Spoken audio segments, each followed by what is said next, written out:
Hello everyone. In this session, we are seeing the Indian Independence Act of 1947.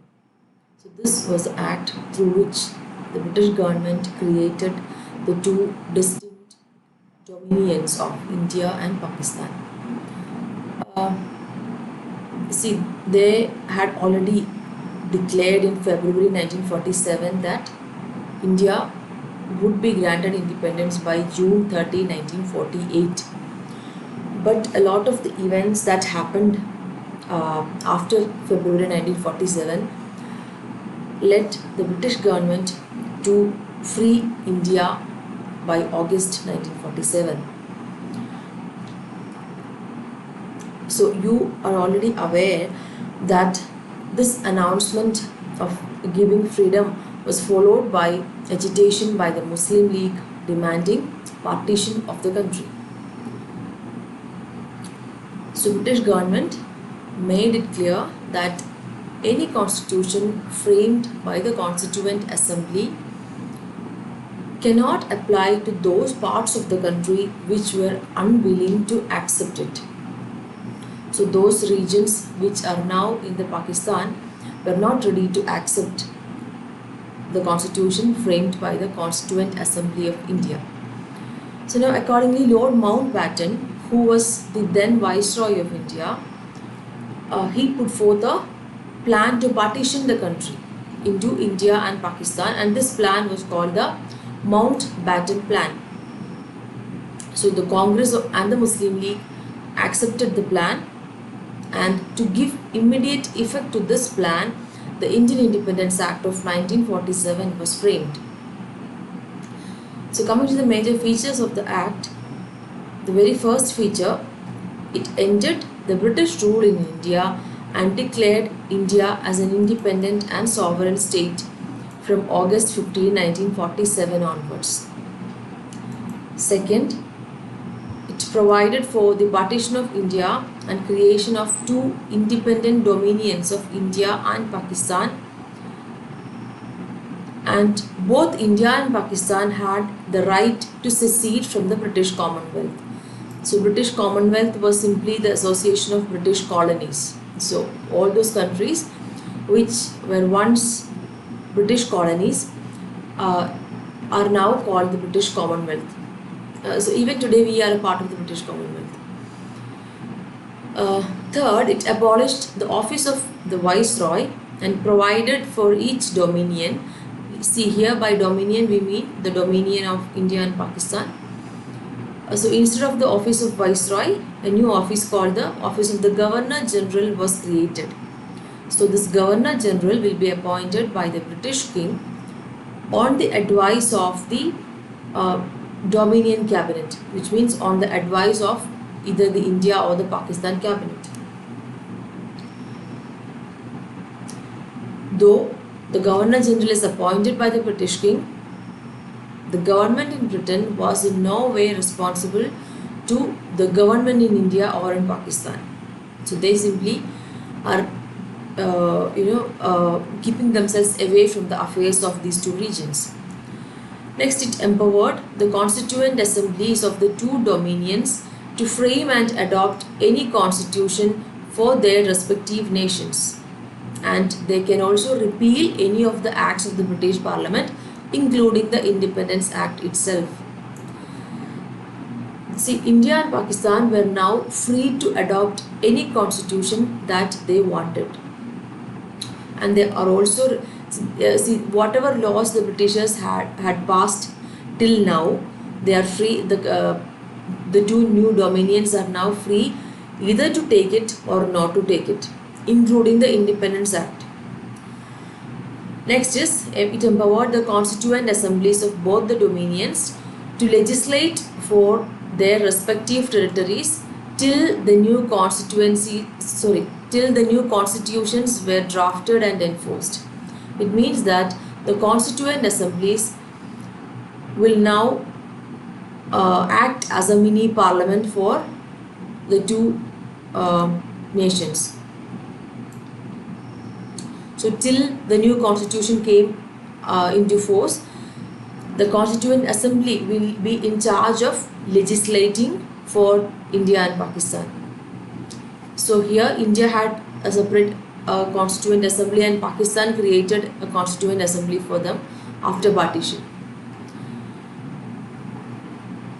Next is, it abolished the office of the Secretary of State for India, and next, going on to the next feature, it proclaimed the lapse of British paramountcy over the princely states and treaty relations with tribal areas from August 15 onwards.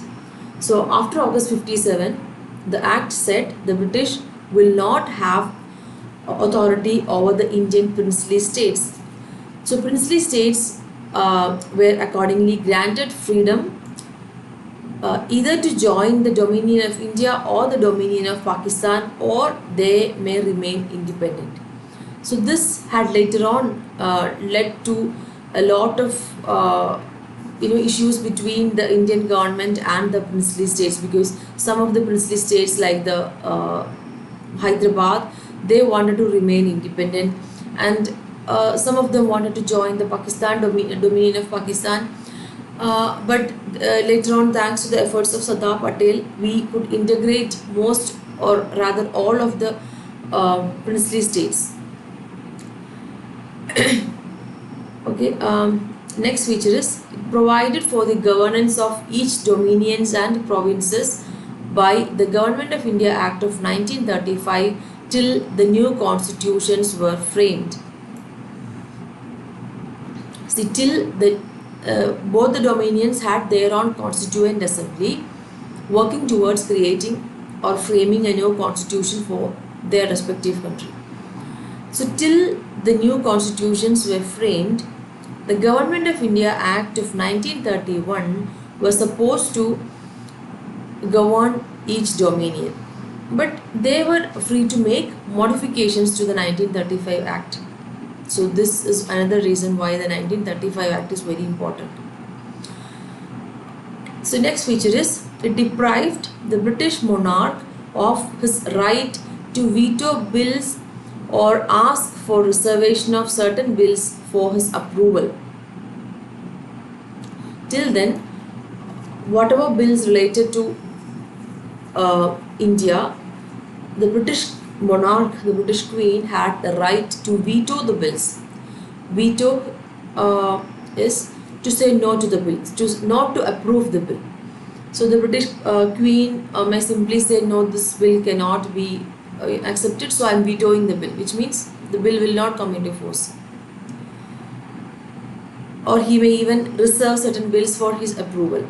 So now this right was taken away from the monarch, but was given to the Governor General.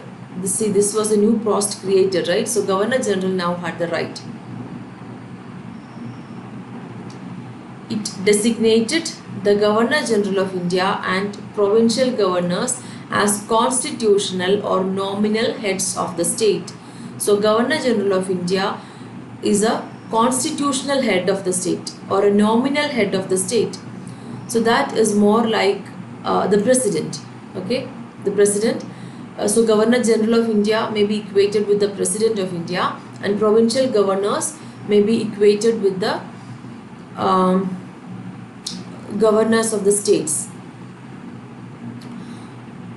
Okay, so they were supposed to act on the advice of the respective council of ministers in all matters. So even today we have the same practice. The president or the governor is supposed to act on the advice of the council of ministers.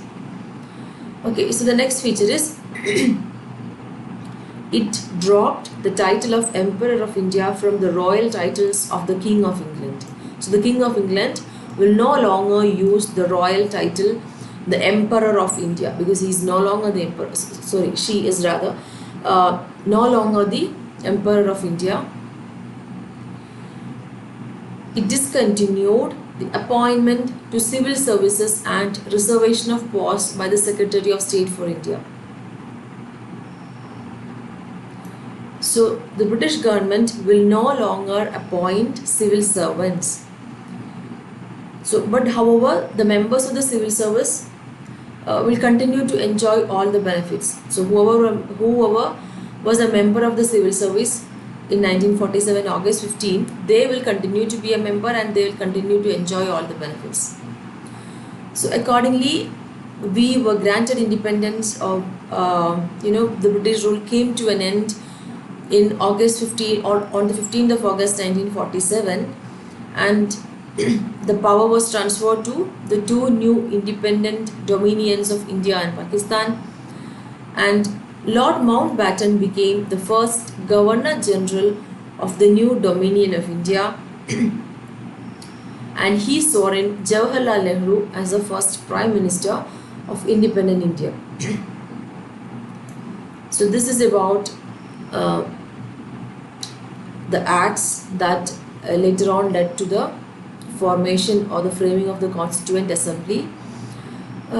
So thank you.